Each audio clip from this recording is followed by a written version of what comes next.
It is Form Friday, and today we're going to talk about hip thrusts and bridges. They're basically the same exercise, it's just with a hip thrust, you have your upper back resting on an elevated surface, and a bridge you do from the floor. You could do them without any equipment.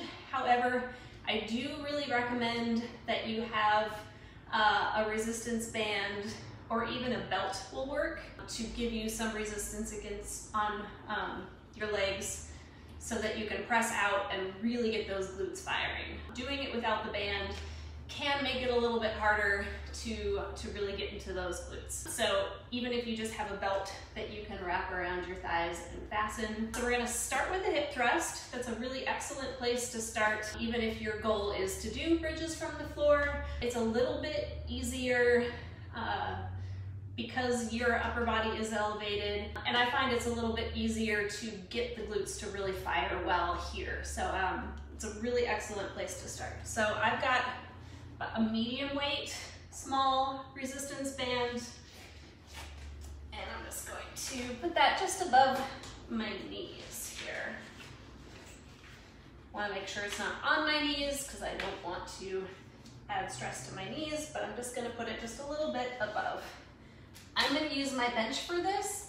A couch is really nice. It's nice if you have a surface that's a little bit padded. That's nice, going to feel okay on your back.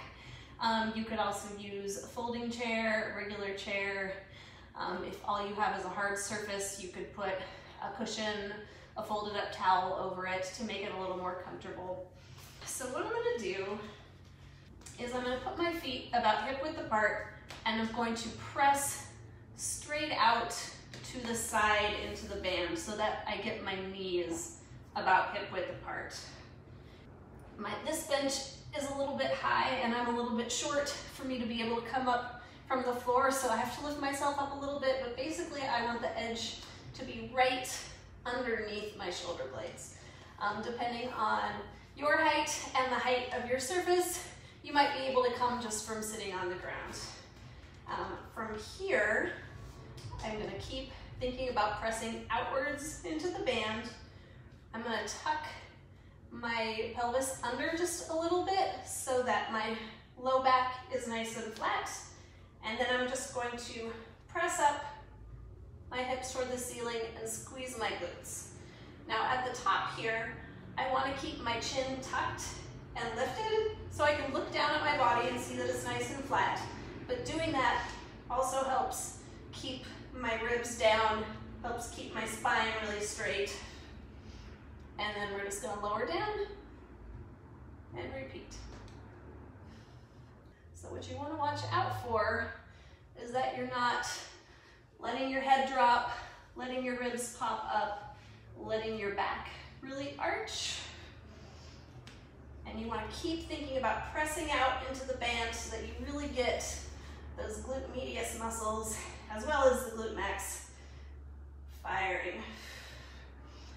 And you might need to play around with how close your feet are to you to find just the right spot for your proportions.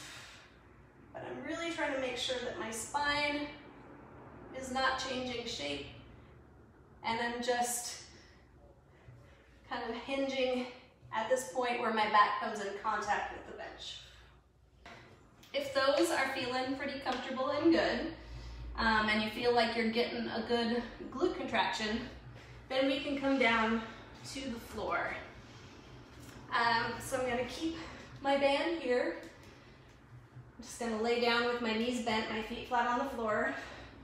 I want to have my toes spread and pressed into the floor. And as I'm pressing my knees out into the band, I should also feel that my arches lift a little bit. If you are somebody who has glutes that fire pretty well, but your arches are weak, then moving the band below your knees can help you get a little more work in the foot and help strengthen your arch, which is also great. I have that issue, but I also have glutes that don't always like to fire super well, so I'm going to keep my band up here for today. And then we're going to do basically the same thing that we did with the hip thrust. Lift the hips up toward the ceiling, squeeze the glutes, stay really flat, and lower down. If you're feeling these more in your quads, then you can bring your feet a little bit closer to your glutes. And I want to keep pressing out into the band a bit while I press up. It's also really important to make sure that the movement is coming at the hip joint and not in the spine. So I don't want to roll up through my low spine. I really want that to stay as straight and flat as possible. And I'm just opening my hips, squeezing my glutes, and then hinging back towards the floor. And I like to rest my hands on my ribs just so I can tell that they're staying in line with everything else and that they're not trying to thrust out in front.